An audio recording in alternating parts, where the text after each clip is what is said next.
ఇప్పుడే ఎన్గోల్డ్ బయర్స్ కి కాల్ చేయండి. మీ తాకట్టు బంగారం కష్టాలకి గుడ్ బై చెప్పండి. అండ్ ఇప్పుడు మాత్రం మీ కెరీర్కి సంబంధించి మాట్లాడుకున్నంత వరకు మనం ఇప్పుడు మాట్లాడుకుందాం. ఇప్పుడు మాత్రం మీ వ్యక్తిగత జీవితానికి సంబంధించిన కొన్ని ప్రశ్నలు ఉన్నాయి. సో వాటికి మీరు క్లారిఫై చేయాలి. మీరు ఒక ఇంటర్వ్యూలో కూర్చొని 200 కోట్ల రూపాయల ఆస్తి అంటే అవును అన్నారు. సో అది ఎంత వైరల్ అయిందంటే మొత్తం వైరల్ అయింది. నిజంగా ఇబ్బంది కూడా పెట్టిందన్న. నిజంగా ఎంతవరకు ఉంది మీ ఆస్తి అన్న? 200 కోట్లు ఏడికెళ్ళి తెస్తే నేను 20 ఎకరాలు 200 కోట్లు అంటే 20 ఎకరాలకు 200 కోట్లు లేదు. ఆ రోజు శివ ఏం చేసిండంటే, నీకు భూమి ఎక్కువ ఉందంట కదన్నా ఇదంటే, శివ మా అయ్యేది ఉన్నది 2.5 ఎకరాలు, మా అత్తగారు ఇచ్చింది ఇంత, నేను కష్టపడి మాటిలో యాంకర్ చేసినప్పటి నుంచి ప్రతి రూపాయి దగ్గర పెట్టుకొని కలుపు ఖాళీ పెట్టుకొని నేను నా పిల్లల ఉపాసం ఉండి ఇప్పుడుండి భూమి కొనాలి ఏదో ఒక రోజు పిల్లలకి. నేను ఏదంటే మురళీమోహన్ గారి ఇంటర్వ్యూ చూసిన. నేను మురళీమోహన్ గారు ఇంటర్వ్యూలో శోభన్ బాబు గారి గురించి చెప్పినాను. అవును, అక్కడ ఇన్స్పైర్ అయిపోయినా. లేదు లేదు లేదు, అంత పెద్ద వ్యక్తి చెప్తుండంటే భూమికి ఏదో విలువ ఉంది. ఆ రోజు ఫిక్స్ అయిపోయి ప్రతి రూపాయిని భూమి మీద పెట్టి పెట్టి పెట్టి పెట్టి అది కొంత ల్యాండ్ అయింది, కొంత అయింది. అన్ని కోట్లు అయితే కాదన్నది. షాద్నగర్ మా అంటే ఒక్కొక్క ఎకరా 3 కోట్లు 2 కోట్లు 1.5 కోటి ఉంటుంది. అన్నీ ఒక దగ్గర లేవు కదా. అట్లా ఏదో ఉన్నకాడికి ఉంది. నా అంటే నేను హ్యాపీగా బతికేటట్టు పిల్లలు 20 ఎకరాలు ఉంది పొలం. 20 ఎకరాలు 20 ఎకరాలు ఉందన్న. ఉంది అంతే. అంటే శివ ఏం చేసిన దాని అంటే, నీకు 200 కోట్లు ఉంది అనేసరికి నాకు సడన్గా నవ్వు వచ్చింది. దాన్ని వైరల్ చేస్తే అది ఎంత ఇబ్బంది పెట్టిందంటే, కొన్ని సందర్భాలలో వీడి దగ్గర డబ్బు ఎక్కువ ఉంది, వీడి దగ్గర డబ్బు ఎక్కువ ఉంది అన్న కాడికి అయిపోయింది అది. బట్ అది ఓవర్ చేసినా సరే నెంబర్ కొంచెం అటు ఇటు అవ్వచ్చు కానీ, బట్ వాస్తవం అయితే వాస్తవం కదా. ఇప్పుడు ఈ జబర్దస్త్ కానీ ఈ చిన్న చిన్న క్యారెక్టర్ల కోసం జీవితాంతం పరితపించే ఆర్టిస్టులు కానీ వీళ్ళందరికంటే పోల్చుకుంటే కొమరము కమర్షియల్గా ఎకనామికల్గా వెల్ ఎస్టాబ్లిష్డ్ పర్సన్. అయితే అన్న నేను చెప్పాను, ఈ ఇండస్ట్రీకి వచ్చినప్పుడు నా దగ్గర పెట్రోల్ పోసుకోవడానికి కూడా డబ్బులు లేవు, బండి లేదు. నేను సత్యన రూమ్లో ఉన్నప్పుడు 1500 రూమ్ రెంట్ కట్టుకోనికి లేము. నేను చెప్పిన చాలా ఇంటర్వ్యూలలో సిగ్నల్ దగ్గర అవి నైటీలు అమ్ముతుంటే, పర్సులు గొడుగులు అవి మ్యాజిస్ట్రేట్ బుక్కులు, ఎఫ్ఎం రేడియోలు. గుర్తుందా అన్న? ఎఫ్ఎం రేడియోలు వచ్చినప్పుడు ఏం చేస్తున్నావు నువ్వు? నేనా 10th నేను అప్పుడు కోటిలో ఎఫ్ఎం రేడియోలు అమ్ముతున్నా. కొత్తగా వచ్చిన గుర్తుందా? సెల్లులు వేసి అప్పుడు అమ్ముతున్నా నేను. అంటే అన్ని కష్టాలు పడ్డోన్ని వచ్చిన ప్రతి రూపాయిని నేను ఇప్పుడు జలసాలకి పబ్బులకు ఎంజాయ్ చేయడానికి పెడితే దానికి అర్థం ఉంటుందా అన్న? నేను ఎంత కష్టపడ్డా కదా. 2000కు నా ఫస్ట్ జీతం హోటల్లో కామత్ హోటల్, కోటి కామత్ హోటల్లో నెలకు 750 రూపాయలు. మోరికి అడగాలి, ప్లేట్లు అడిగేది. నెలకు 750 రూపాయలు. 750 రూపాయలు నెలకు కష్టపడ్డోడిని దేవుడు ఆశీర్వదించి కష్టపడుతూ వచ్చే ట్రావెల్లో ఒక చిన్నగా లక్కీ లాటరీ లాగా సక్సెస్ అయినాం. దాంట్లో ఎంతో కొంత డబ్బు వచ్చినప్పుడు దాన్ని మనం వృధా చేయకుండా కరెక్ట్ ఇన్వెస్ట్ చేస్తే మనం ఒకరి నెత్తి మీద చేయి పెడతలేము, ఓ దొంగతనం చేస్తలే, వాళ్ళు లంగతనం చేస్తలే అన్న. నమ్మవు, ఎంత ఇబ్బంది అనిపిస్తుంది తెలుసా? ఒక మొగాడిని అయ్యుండి ఒక ఆడదానిలాగా చీర కట్టుకొని 1.5 కిలోల విగ్గు, అది విగ్గు హెడ్ఏక్ వస్తుంటుంది, అంత విగ్గు కట్టుకొని కింది నుంచి పై వరకు ఒక ఆడదానిలాగా రెడీ అయ్యి తోలుబొమ్మలాక వాడు ఈవెంట్లలో వాడు ఆడమన్నట్టు ఆడి పాడమన్నట్టు వాడికి నచ్చే వరకు వాడిని ఎంటర్టైన్ చేసి వాడు ఇచ్చే డబ్బులు తీసుకొని వస్తుంది. అంతే కదా. అది ఎంత బాధ అనిపిస్తుంది తెలుసా? మా భార్య అనేది, బావా హ్యాపీ అనిపిస్తుంది కానీ ఒక తోలుబొమ్మలా ఆడుతున్నావు బావా ఈవెంట్లల్లో, నా పిల్లల కోసం మన కోసం, నువ్వు ఆ మనీని వేస్ట్ చేయొద్దు బావా. ఎంతో కష్టపడితే వచ్చిన పైసని వృధా చేస్తే దానికి అర్థం ఉండదు. మనం ఖాళీ కడుపుతో ఉన్నా సరే పిల్లలన్నా మన పడ్డ కష్టం పిల్లలకు పడొద్దు, మనం కన్నందుకన్నా వాళ్ళకి బెస్ట్ లైఫ్ ఇద్దాం అని నేను నా భార్య కూర్చొని నిర్ణయం తీసుకొని ఆ ట్రావెల్ చేసినాం. ఇన్వెస్ట్మెంట్ నేను ఇప్పటికన్నా తెలుసాను ఆమని మేడానికి కానీ, క్లోజ్ ఆమని మేడం నాకు, ఎవరికైనా శ్రీకాంత్ అన్న కానీ ఎవరు కలిసినా నేను ఒకటే చెప్తాను, తాగు అని చెప్పను, పబ్బుకో అని చెప్పను, ఎంజాయ్ చేయను. సినిమాల గురించి కూడా మాట్లాడినన్నా, నాకు పరిచయం అయ్యి 1/2 అవర్లోనే ఒకటే చెప్తాను, తమ్మి ఏమైనా డబ్బులు ఉంటే ల్యాండ్ కొనుక్కో తమ్మి, ఫ్యూచర్లో ఇబ్బంది అవుతుంది, పేరు ఎప్పుడు ఉండదు, ఈ హోదా ఎప్పుడు ఉండదు, నా మాటిను. మా ఊర్లో కాదు, మీ ఊర్లోనే కొనుక్కో, ఆంధ్రాలో కాకినాడలో కొనుక్కో, నీకు నచ్చిన ఊర్లో కొనుక్కో. ఈ భూమి మీద భూ ప్రపంచం మీద ఎంత వస్తే అంత ల్యాండ్ మాత్రమే కొను. ఎవరికంటే వాళ్ళకి అప్పులు ఇచ్చి ఆగం కాకు. ఇదైతే సజెస్ట్ చేస్తాను. నన్ను ఇబ్బంది అనుకున్నా సరే నా వల్ల నేను 100 మందికి చెప్తే ఒక 50 మంది మారిర్రన్న. వాళ్ళు ఈ రోజుకి ఏమంటారు అంటే కుమరంగాడు ఆ రోజు చెప్పకపోతే నేను ఇది కొనకపోతుంటే ఈరోజు ఇన్ని కోట్లు అయింది. కరెక్ట్. అయితే నాకు ఈ భూములు కొనే విషయంలోనే ఒక చిన్న డౌట్ ఉంది, మీరే క్లియర్ చేయాలి. సో మీరు ఇప్పుడు రేటు చెప్పారు, భూమి రేటు ఇప్పుడు చెప్పారు, మీరు కొన్న తక్కువ అమౌంట్తో ల్యాండ్ కొన్న ఎంత అమౌంట్తో కొన్నారు? ఫస్ట్ నేను మా టీవీలో మా మ్యూజిక్లో యాంకర్గా చేసినప్పుడు అన్న 3,20,000 ఉందన్న. 3,20,000 కొన్న ల్యాండ్ ఈరోజు 3 కోట్ల పైన, 2 కోట్లు ఉంటుందన్న. అది కదా ఇన్వెస్ట్మెంట్ అంటే. అంటే అదే నేను ఏమంటున్నా అంటే ప్రతి ఒక్కరూ మనకు వచ్చే డబ్బుని మనం సరేబ్బా నువ్వు 7,000 చంపాయి, 7,000ని నువ్వు ఎలా ఎంత బలో బతకగలుగుతావు, ఎంత జమ చేసుకోగలుగుతావు. అందరు మళ్ళీ శాస్త్రాలు చెప్తారు. చాలా మంది ఏమంటారు అంటే సచ్చినాడు కట్టకపోతావా, తాగు తిను ఎంజాయ్ చేయి. ఒరే నాయన అట్లాంటప్పుడు పెళ్లి చేసుకో, పిల్లల్ని కనకు. మీ అయ్య నీకు ఎంతో బెస్ట్ లైఫ్ ఇచ్చిండు, అంతకన్నా నువ్వు బెస్ట్ లైఫ్ ఇవ్వాలి కదా వాళ్ళకి. నువ్వు వాళ్ళు అట్లాంటప్పుడు పిల్లల్ని చేసుకోకు, నువ్వు హ్యాపీగా ఎంజాయ్ చేసుకుంటుండు, తాగి తినుకుంటుండు. నేనేమంటా అంటే మొత్తమే తాగి మొత్తమే అట్లా చేయకు, లిమిట్లో ఉండి ప్రతి దాన్ని ఒక బాధ్యతగా తీసుకొని నడిస్తే మాత్రం హ్యాపీ ఉంటుంది అన్న. అయితే ఇక్కడ ఒక చిన్న డౌట్ అన్న, జబర్దస్త్లో కొంతమందికి మీరు ఇలాగే ల్యాండ్ కొనమని చెప్పారు, చాలా మందికి చెప్తాను. ఒక్క పర్సన్ మాత్రం మీరు చెప్పిన మాట విని ల్యాండ్ కొన్నాక కొన్ని రోజుల తర్వాత మీ దగ్గరికి వచ్చి ఇంచుమించు అది ఆనందంతోనే ఏడ్చినంత పని చేసి మంచి ఇన్వెస్ట్మెంట్ అయిందిరా కొమరం అని చెప్పి చాలా ఆనందపడ్డారంట. ఎవరు అతను? వద్దులే అన్నాళ్ళ పేర్లు వాళ్ళు ఎందుకు చెప్పిన మంచి విషయమే కదా. మంచి విషయమే. నేను రాకేష్ అన్న కొనిపించిన నా పొలం పక్కనే. ఆయన అప్పుడు కొన్నప్పుడు ఎప్పుడు ఒక 1.5 year అయింది అంతే. ఆయన నేను ఇప్పించినప్పుడు మెయిన్ రోడ్ బిట్టే, నేను ఇప్పించినప్పుడు 62 ఏముంది, ఇప్పుడు 2 కోట్ల దాకా అయింది అది. అట్లా నేను చాలా మంది కన్నా అంటే చెల్లెలకి మంగ్లీకి కానీ చాలా మంది సత్యానికి కూడా 100 పోస్తుంటే అయ్యా ల్యాండ్ కొను, అయ్యా ల్యాండ్ కొను, ఏమున్నా ఇంత కొనుక్కో. నేను నాకు ఎందుకు చెప్పాలి అనిపిస్తుందని చెప్తా. నేను ఎవరికైనా అదే, నేను ఏ సినిమాకి పోయినా సరే నేను దేని గురించి మాట్లాడు, నాకు అవకాశం ఇవన్నీ కూడా అడగా. అన్న మీ దగ్గర ఏమైనా డబ్బులు ఉంటే మీ భార్య పిల్లల కోసం జర ఇన్వెస్ట్ చేయండి అన్న. అది నాకు అనవసరం అన్న, మీరు ఇన్వెస్ట్ చేసి నువ్వు ఇన్వెస్ట్ చేసి నాకు ఇస్తావా, నాకు వస్తుందా? కాకపోతే నేనేమంటే నా లైఫ్లో జరిగిన హ్యాపీని మీ లైఫ్లో కూడా జరుగుతుంది కదా, మీరు బాగుపడతారు కదా. నన్ను ఇప్పుడు తిట్టుకున్నా సరే, ఏడేంది ఇట్లా సోది చెప్తున్నా అన్నా సరే, ఫ్యూచర్లో నేనే గుర్తుంటా, కంపల్సరీ నేనే గుర్తుంటా. మంచి చెప్పినోడే కదా గుర్తుండే. అరే ఆ రోజు ఇన్వెస్ట్ చేశాను కాబట్టి ఈ రోజు ఇట్లున్నా. చాలా మంది హీరోయిన్స్ అంటారు చూడు, పలానా టైంలో శోభన్ బాబు గారు ఇదంతా ఫిలింనారు కొనమన్నారు కానీ నేను కొనలేదు, మిస్ అయిపోయినా అని. అది ఇంకోటి అన్న, ఇంటర్వ్యూ ఇస్తున్నా కాబట్టి నా లైఫ్లో ఎప్పటికీ నేను కొంతమందికి ఎప్పటికీ నా సక్సెస్ని మా తల్లిదండ్రులను కూడా కన్నా ఎక్కువ అంటే నా లైఫ్లో మా బామ్మడిది రామకృష్ణ అని ఉంటాడు. వాడు నా స్టార్టింగ్ నుంచి ఇప్పటి వరకు ప్రతిదీ నా సక్సెస్ని వాడు సక్సెస్లో ఫీల్ అవుతాడు. నేను సినిమా చూసి యాక్ట్ చేసుకొని ఏడిస్తే నాకే బాధ అనిపించింది. వాడు కానీ వెంకట్ అన్న బామ్మడిది ఉంటాడు, వాడు ఫస్ట్ నుంచి కూడా నేను సినిమా ఫీల్డ్కి వచ్చినప్పటి నుంచి కూడా ప్రతి దాన్ని దగ్గరుండి చూసుకుంటాడు. వాడు మా భార్య, ఇప్పుడున్న నా కుమరక్క టీం కూడా బాగా సపోర్ట్ చేస్తారన్న. ఛానల్ మీద ఎంత వస్తుంది నెలకు రెవెన్యూ మీకు? ఇప్పుడు లేదన్నా, వీడియోస్ ఎక్కువ చేయట్లేదు కదా. వీడియోస్ ఎక్కువ కన్నా ఇన్స్టా వచ్చిన తర్వాత యూట్యూబ్కి వెళ్ళట్లే. నా రెగ్యులర్ ఫ్యాన్స్ మాత్రమే 1,50,000 మంది కంపల్సరీ చూస్తారు. ఇక మిగతాదంతా వేరే వాళ్ళు చూస్తారు. 8 lakhs ఉన్నారు సబ్స్క్రైబర్స్.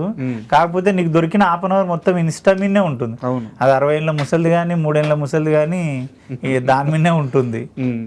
బట్ నెలకు ఒక 7-8 లక్షల రెవెన్యూ ఉండదా అన్న? 4 వీడియోలు నేను పెట్టేది, మీరు యూట్యూబ్ రన్ చేస్తారు, మీకు తెలీదా? బట్ 4 వీడియోలు నేను పెట్టేది. బట్ మీకు వాచ్ టైం ఎక్కువ ఉంటుంది కదా, ఒకసారి ఓపెన్ చేస్తే మొత్తం చూస్తారు కదా. ఎప్పుడంటే కూరగాయల మీద కూతు అని ఒక వీడియో ఉంటుంది, 14 million ఉంటుంది. ఆ ప్రవీణ్ గారు నేను చేసింది. వాడు ఒక 3 years బ్యాక్ ఉండే 7 lakhs 5 lakhs 6 lakhs వచ్చేది అప్పుడు రెవెన్యూ. ఇప్పుడు ఉండదన్న. నాకు రోగం ఉంది, నేను ఆర్టిస్టులను ఫ్రీగా వాడనన్న. నువ్వు ఈరోజు కొత్తగా వచ్చినా నా పద్ధతి ఏంటంటే నేను పడ్డ కష్టం నువ్వు పడొద్దు, నేను తిట్టుకున్నట్టు నువ్వు తిట్టుకోవద్దు. నువ్వు ఈరోజు కొత్తగా అవకాశం కోసం వచ్చిన నీతో యాక్టింగ్ చేయించి సాయంత్రం నా గేటు దాటే ముందు నీ చేతిలో డబ్బులు పెట్టి నా గేట్ దాటనిస్తా. అది నా పద్ధతి అన్న. నేను నా భార్య ఫస్ట్ డబ్బులు లెక్క పెట్టుకుంటాం. 50,000 ఉన్నాయి, 20 మంది ఆర్టిస్టులు, వీళ్ళ పేమెంట్లు, ఫుడ్కి ఇంత, ఇది డబ్బులు బీరువాలో ఉంటేనే షూట్ పెట్టుకుంటా, లేకపోతే లేదు పెట్టనన్నా. రేపిస్తా అన్నాను నేను 7 years అయింది. ఎవరిని టచ్ చేసిన అడుగు కొమరక్క టీవీలో 10 ఇచ్చే దగ్గర 5 ఇస్తా, కానీ నీ జేబులో పెట్టి పంపిస్తా. సూపర్. అదే ఇప్పుడు దాకా మనం ఎలాగో డబ్బుల గురించి మాట్లాడుకున్నాం కాబట్టి నాది సినిమాకి సంబంధించిన ఒక చిన్న క్వశ్చన్ అన్న. ఇప్పుడు మీరే చెప్పారు సరే 200 కోట్లు కాకపోయినా 100 కోట్ల ఆస్తి అయితే ఖచ్చితంగా ఉంది, ఛానల్ ఉంది, బయట ఈవెంట్స్ ఉన్నాయి అన్న. ఎక్కడ పోయి ఇట్లా చేయబెట్టినా కానీ మీరు ఎక్కడ కనిపించినా కానీ లక్షల రూపాయల ఆదాయం ఉంది అన్న. అలాంటి మీరు ఇరుముడి సినిమా విషయానికి వచ్చేసరికి బట్టలు లేకుండా డైరీ మీద కూర్చొని ఒక సీన్ చేయాల్సి వస్తుంది. అవునవును. ఎందుకు అవసరమా? నాకు ఈ రోజు నేను మంచి పొజిషన్లో ఉన్నాను కదా అనిపించలేదా ఆ సీన్ చేస్తున్నప్పుడు? ఎందుకు అనిపిస్తుంది అన్న? నేను శివసార్కి ఒకటే చెప్పిన, సార్ డ్రాయర్ లేకుండా చేయమన్నా చేస్తా సార్. ఆడ 2,000 మంది ఉన్నారు జూనియర్స్, డ్రాయర్ లేకుండా జాతర అంతా తిరగమన్నా తిరుగుతా సార్, నాకు హ్యాపీ. నేను ఒకటి చెప్పానన్న, ఆ ఫైట్ జరిగేటప్పుడు అరే దెబ్బలు తాకుతున్నాయి చూసుకోరా అంటే నా మనసులో మా బామ్మడిది ఉండే బబ్బులు అని, రాజేష్ అని మా తమ్ముడు, అన్న తాకుతున్నాయి అన్న జాగ్రత్త అన్నట్టే ఒకటే చెప్పాను. నాకు 1,00,000 కోట్లు ఉండని, నేను సంపాయని పేరు రాని, ఒకవేళ మాట కాలు ఇరితే చెయ్యి ఇరుతుంది, కానీ ఇలాంటి అవకాశం మళ్ళీ రాదు కదా. నా కోరిక ఏంటంటే అన్న, నా గోలు నేను సచ్చే వరకు భగవంతుడు నాకు ఇచ్చేది ఆరోగ్యం బాగా ఇచ్చి నేను యాక్టింగ్ చేస్తూ చనిపోతే చాలన్నా. నాకు అంత పిచ్చన్న యాక్టింగ్ అంటే. డ్రాయర్ ఏందన్నా, నేను ఏమైనా చేస్తా, పెండ పియ్యి ఏది చేయమన్నా చేస్తా, తినమన్నా తింటా, ఏదైనా చేస్తా. నాకు యాక్టింగ్ ఇష్టం, నేను యాక్టర్గానే చచ్చిపోవాలని నా కోరిక. ఇక అంతకన్నా మీ ఆర్మీ జవాన్ ఏమనుకుంటాడు, దేశం కోసము ఆర్మీలోనే నా ప్రాణం పోతే అమరవీరుడిని అయిపోతా అనుకుంటాడు. నాకున్న పిచ్చి యాక్టింగ్, నేను జనాలను ఎంటర్టైన్ చేస్తూ చనిపోతే చాలు. నేను ఏ క్యారెక్టర్ అయినా పర్లేదు అన్న. నువ్వు నమ్మవు, ఒక ముస్లిం ఆమె, ఒక భర్త చనిపోయిండు, పాప చనిపోయింది, కోమాకి వెళ్ళింది, పిచ్చిది అయిపోయింది షాద్నగర్లోనే. ఆమెను హైదరాబాద్ ఇచ్చారు. 4 అన్నదమ్ముళ్ళు అన్న వాళ్ళు, ఒక్కతే చెల్లెలు, పిచ్చిది అయిపోయి రోజు రాళ్ళతో రప్పులతో కొడుతుంది, కరెక్ట్ ఫుడ్ తింటలేదు. ఆమె కొమరక్కటి, ఆమె డోర్ ఉంటుంది కదా, డోర్ కిందికి వెళ్ళి అన్నం ఇట్లా ప్లేట్ ఇచ్చేదిట్టోళ్ళంట, కింద దీని కొడుతుంది మనుషులని, పిచ్చి పిచ్చి చేస్తుందని. ఫోన్లో కొమరక్క టీ పెట్టి కిందికి వెళ్ళి ఇస్తే చూస్తూ అలవాటు అయిపోయి వీళ్ళతో మాట్లాడడం స్టార్ట్ చేసిందంట. స్టార్ట్ చేసి మెల్లె డోర్ తెరిచి ఆమె బయటికి రావడం, టీవీలో కొమరక్క టీ పెట్టించుకోవడం, అట్లా భర్తను మర్చిపోయింది, బిడ్డను మర్చిపోయింది, మంచిగా అయింది. ఒకరోజు కొమరక్కది అడ్రస్ వాళ్ళకి తెలియదు, వాళ్ళ ఊరు పక్కనే నేను, కానీ కొమరక్క కావాలి, నాకు కొమరక్క కావాలి అంటే చూపిస్తామని వాళ్ళ రోజులు గడిపితే ప్యాన్ కురేసుకుందన్న. నాకు ఈరోజు కొమరక్కను చూపిస్తారా లేదా అని వాళ్ళందరూ ఏం చేయాలని అర్థం కాక డోర్ కొట్టి కొమరక్క బయటకు వచ్చింది, తీయమ్మ అంటే బయటకు వచ్చి చూస్తే కొమరక్క లేదు, 4 కొట్టింది. కొడితే ఆమె మా అన్నదమ్ములు అంతా అడ్రస్ అనుకుని మా ఇంటికి వచ్చారు. వచ్చి మా భార్య దగ్గరికి వస్తే రోజు వస్తుంటారు జనాలు మా ఇంటికి. కొమరక్క అంటే అంత పిచ్చి జనాలకి, ఆడోళ్ళకి. వస్తే బావ ఒక 4 వచ్చారు, ఒక అమ్మ కాళ్ళ మీద వాడు ఏడుస్తుంది, నువ్వు అంటే చచ్చిపోయేటట్టుంది బావా అంట. ఊకో అట్లే చెప్తారు, నువ్వు అది నిజం కాదులే అన్న. లేదు బావ, నేను నమ్మలేకపోతున్నా, ఏడుస్తుంది, పాపకు డ్రెస్ తెచ్చింది, ఏవేవో తెచ్చింది బావ అన్నది. సరే అని ఫోన్ మాట్లాడినా. మళ్ళీ ఒకసారి నేను హైదరాబాద్కి వెళ్ళిపోయినాక ఫోన్ చేస్తే వచ్చిరన్న, నా కాళ్ళ మీద పడ్డది లేస్తలేదన్న. నా దేవుడు నాకు 100 కోట్ల ఆస్తుంది, నన్ను బతికిచ్చిందా? నా అన్నదమ్ములు అరే బాడుకోవాల మీరు బతికిచ్చిర్రా, అందరు 4 మీరు బతికిచ్చిర్రా? కొమరక్క బతికిచ్చింది నన్ను, కొమరక్కే దేవుడు. అన్న నాకు ఏడు వాళ్ళ నిజమా? నా మాటలకు అంత వాల్యూ ఉందా కొమరక్కకి? ఇంత మార్పు ఉంటుందా కొమరక్క మాటల్లో? లిటరల్లీ అన్నామే నాకు ఒక ఎండిది ఉంగరం తెచ్చింది, పాపకు తెచ్చింది, ఏడుస్తుంది, ఏదేదో చేస్తుంది, అది టెన్షన్ పడిపోతుంది. నిజమా అనిపిస్తుంది నాకు. మీ మాటల్లో ప్రశాంతత దొరికింది. నాకేం అర్థం కాలే. కాసేపు నేను గెటప్లో లేను, ఏడుస్తుంది, హగ్ చేసుకుంటుంది, నా దేవుడు నేను చచ్చిపోమంటావా చెప్పా అంటుంది. అమ్మ నువ్వు చల్లగా బతికే తల్లి అన్న. సరే మీకు ఇంత పిచ్చి ఫ్యాన్ కదా అని ఏడ్చిర్రు, తిన్నారు, వెళ్ళిపోయారు. షాద్నగర్లో ఒక రోజు ఈవెంట్ ఉంది, గెటప్ వేసుకొని సడన్గా వాళ్ళ డోర్ కొట్టినా కావాలని గెటప్లో వెళ్ళి చూడంగానే అన్న ఇట్లా అడ్డం పడిపోయింది. నువ్వేనా, నా దేవత వచ్చింది, నా దేవత వచ్చింది. అప్పుడు సన్మానం చేసింది, పూలు తెచ్చింది, స్వీట్లు తెచ్చింది, ఈ ఏడుస్తూనే ఉంది. ఇక నాకు అప్పుడు అనిపించింది, దేవుడా కరెక్ట్ కంటెంట్ తీసుకోవాలి, బూతులు మాట్లాడొద్దు అంటే నా మాటలకి ఇంత వాల్యూ ఉందా. నేను అసలు నమ్మలేదన్నా. నిన్న కాక మొన్న 3 days అవుతుందన్న, నందిగామ నుంచి మెంటల్గా కొంచెం డిస్టర్బెన్స్ పోరాడు, ఒక ఇంటర్ ఫస్ట్ ఇయర్స్ అవుతుండు, వానికి లోకజ్ఞానం ఏమీ తెలియదు, తింటాడు ఉంటాడు అంతే. వాడు కొమరక్కన పెడితే తింటాడు, కొమరక్కన పెడితే పండుకుంటాడు, కొమరక్కే వాడు ప్రపంచం. వాడు తల్లిదండ్రులు ఏడుస్తున్నారు, అన్న ఒక్కసారి చూడాలంటే నార్మల్గా చూపించకండి అమ్మా, వాడికి ఆ ఫీల్ పోతుంది, నేను షూట్ ఉన్నప్పుడు రండి అని గెటప్ వేసుకొని షూట్ జరుగుతుంది, వచ్చిండన్న ఇట్లా చూస్తుండు, కొమ్మరక్క ఇష్టం, నువ్వు కొమ్మురక్క, నా దేవుడు కొమ్మురక్క అంటుండు. నాకు ఎంత ఏడుస్తున్నా నువ్వు నాయన, నేను ఇంత ఉందా కొమరక్కకి, ఇంత పిచ్చా కొమరక్క అంటే. వాడికి జరుగుతలేడు నా దగ్గరికి వెళ్ళి, వాళ్ళ అమ్మ ఏడుస్తుంది, వాళ్ళ నాయన ఏడుస్తున్నాడు. వాళ్ళు ఏమంటారు అంటే, అన్న మమ్మల్ని కూడా పట్టించుకోడు అన్న, ఫోన్ తీసుకుంటే ఏడుస్తాడంట. కొమరక్కది కాకుండా వేరేది ఏది పెట్టినా విన్నాడంటాడు. ఒక నటుడికి ఉండే అదృష్టం అది. ఇక అంతకన్నా అదృష్టం ఏం చెప్పు. నాకు ఇట్లా చాలా జరిగినాయి అన్న. పరిగిలో ఒక హెడ్ మాస్టర్ అన్న, పీజీ అదే పెద్ద హై స్కూల్ హెడ్ మాస్టరు, పక్షవాతం వచ్చింది. సేమ్ దీంట్లో ఉంటుంది చూడు, నేనున్నాను సినిమాలో, ఆయన రిమోట్ కోసం పోతాడు. అవును, ఆయన రోజు కొమరక్క టీవీ పెట్టుకొని చూసేదంట. ఆ రోజు ఎవరు పెట్టలేరంట, అది చూసి చూసి ఆయనే లేచిపోయి పెట్టుకున్నాడు. ఆయన ఫోన్ చేసి, నాయన నీ కాలు మొక్కాలి, ఎక్కడున్నావు అన్నాడు. సార్ మీ ఏజ్ ఎంత అన్న, 62 ఏళ్ళు అన్నాడు. సార్ నేనే వచ్చి 100 సార్లు నీ కాలు మొక్తా సార్, అట్లా అనకు సార్ అన్న. ఎందుకంటే నాకు ఒక 8 ఏళ్ళు అయింది పక్షవాతం వచ్చి, నాకు ఎప్పుడు బాగా కాలేదు, నీకు అడిక్ట్ అయిపోయాను నేను, నన్ను ఎవ్వరు బలకరియరు, నాతో ఎవ్వరు డిస్కషన్ చేయరు, నీకు నాకే ఉంది ఆ ఎఫెక్షను, తెలియకుండా నేను టీవీ పెట్టుకుని నడిచేసిన బాబు అన్నాడు. నాకు మా భార్య అన్నది, బావా కొమరక్క ఇస్ ద ఒక దేవత, నువ్వు ఆషామాషిగా చెయ్యకు, అల్లటప్ప చెయ్యకు, సిన్సియర్గా చెయ్యి. అక్కడి నుంచి నాకు అదే అనిపిస్తుంది, కొమరక్క నేను కాదన్నా. నిజంగా నేను ఓపెన్గా చెప్తున్నా అందరికీ, అందరు నా కాళ్ళు మొక్కుతారు ఏడిపోయినా కొమరక్క. నేను అనుకుంటా నేను కాళ్ళు మొక్కనియా, కాకపోతే మొక్కితే ఒకటే అనుకుంటా, అయినకపోతే దేవుడా నాకు మొక్కట్లేదు, కొమరక్కకు మొక్కుతున్నారు. ఆమె ఏజ్ పెద్దది, ఆమె దేవత, ఆమెకు మొక్కుతున్నారు కాబట్టి నాకు కాదు. ఆమెకు 60 ఏళ్ళు ఉంటాయి అన్న. ఒకటి చూడు, బ్రహ్మదేవుడు కొమరక్క అనే క్యారెక్టర్ని పుట్టించలేదు, భూమి మీద లేదు, కానీ ప్రతి మనిషి గుండెల్లో కొమరక్క ఉంది.